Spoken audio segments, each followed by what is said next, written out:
গ্রাম মার খাওয়ার ঠিক 7 দিনের মাথায় এবার কলকাতার সাঁতারগাছি থেকে গ্রেফতার করা হলো বিতর্কিত বিজেপি নেতা শুভেন্দু অধিকারীকে।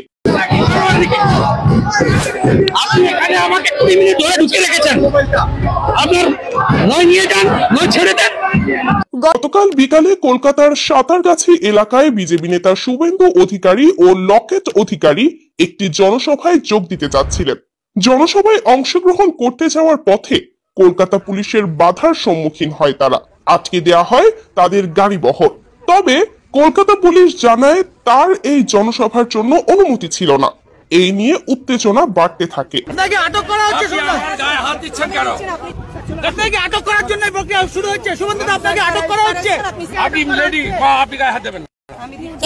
শুভেন্দু অধিকারীর সদস্যদের সঙ্গে ধস্তাধস্তি বাকবিতণ্ডায় জড়িয়ে পড়ে দুপক্ষই। বিজেপি কর্মীরা শুভেন্দুর সমর্থনে স্লোগান দিতে থাকেন।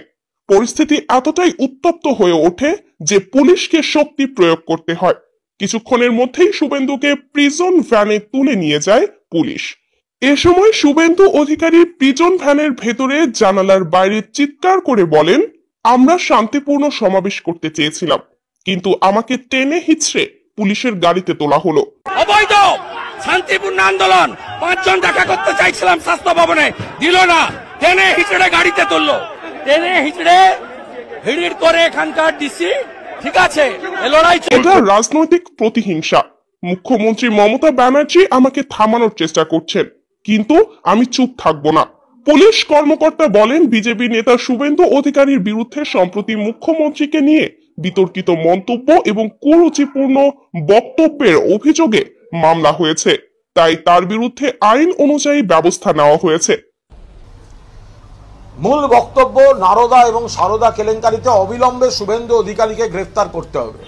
সম্প্রতি বিজেপি নেতা শুভেন্দু অধিকারী বাংলাদেশ নিয়ে যে সমস্ত উস্কানিমূলক কথাবার্তা বলেছেন, এতে করে ভারত বাংলাদেশের মধ্যে সৃষ্টি হয়েছে দূরত্ব, চির ধরেছে দুদেশের কূটনৈতিক সম্পর্কের। তার বিরুদ্ধে ব্যবস্থা নেওয়ার প্রয়োজন ছিল, এটাই মনে করেন সাধারণ জনতা। পশ্চিমবঙ্গের রাজনীতিতে শুভেন্দু অধিকারী একজন বিতর্কিত নাম। তার গ্রেফতার নিয়ে রাজ্য জুড়ে আলোচনার ঝড় উঠেছে।